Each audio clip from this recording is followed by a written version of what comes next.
देशाला स्वातंत्र्य मिळाल्यानंतर या देशामध्ये जी जातीच्या आधारावर जी जनगणना आहे ती जनगणना करण्याचा निर्णय माननीय नरेंद्र मोदी सरकारने घेतलेला आहे।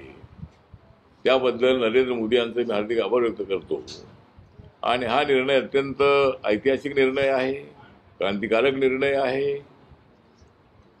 स्वातंत्र्याच्या नंतर ज्यावेळेला सेन्सस झाला होता त्यावेळेला शेड्यूल कास्ट आणि शेड्यूल ट्राईबचा जनगणना होत होती, परंतु ओबीसी आणि इतर जातीची जनगणना होत नव्हती।